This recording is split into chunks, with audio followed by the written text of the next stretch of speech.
Hello and good evening. So I am back. Very excited. I got this in the mail today. So first two hard copies of this were mine.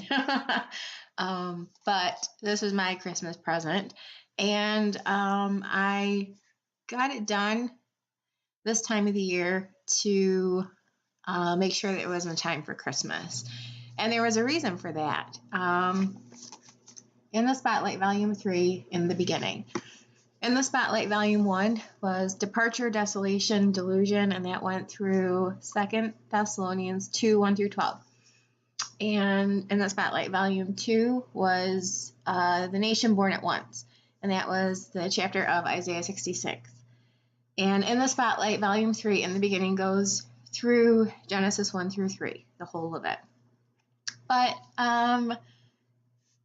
Eve sin and how everyone would be saved through childbearing, through her childbearing, and eventually her line would lead to the birth of the Messiah. And that lineage is contained in Luke 3. But tomorrow is Christmas, and it's not the day that Jesus was born, as many of you probably know, but it's the day that that birth is celebrated. And yes, Adam and Eve messed up. Satan sinned, and then Eve sinned, and then Adam sinned. And curses were handed out in those orders, and or in that order.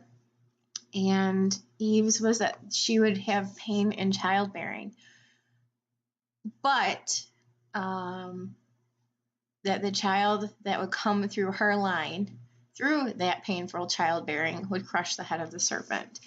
And even though things were messed up at that time, and they continue to be messed up, that the world would have a chance for reconciliation, that mankind would have a chance for reconciliation through a child that would eventually be born. Not for 4,000 years from that point, but that child was born at this point where we are on the timeline of history, 2,000 years ago, roughly, and that is Jesus Christ. And the Gospel of Matthew and Mark and Luke and John all talk about that. But that is what we celebrate on Christmas. And the first prophecy given in which we find that would occur, that there would be a child that would come to reconcile the sin of man, is found in the story of Genesis 3 specifically, through original sin and the rectifying of that sin that God himself would do because mankind cannot. And so that's why I released this at this time of the year, because the whole gospel is contained in chapter 3 of Genesis. The necessity of the intervention of God in the affairs of mankind, because mankind botched it up. So God made it right again. And because God made it right, all we have to do is believe in his finished work on the cross, his death, his burial, and his resurrection on the third day, according to the scriptures, as we find in 1 Corinthians 15, 1 through 4. And so the birth of that child that would eventually lead the life that took him to the cross and beyond is, what we celebrate this time of the year. And again, it doesn't matter that he wasn't born on this day. This is the day, or tomorrow is the day, where we set aside to celebrate that he came and that he made it right, because we can't make it right. So I am happy that I got this done. I'm happy that it's out. I'm happy that I got it. And I just want to encourage you guys to remember what tomorrow's all about. And that is celebrating the birth of our Savior, Jesus Christ. And I ended this book with the following verses, Matthew 1, 21 through 25. And she shall bring forth a son, and thou shalt call his name Jesus, for he shall save his people from their sins.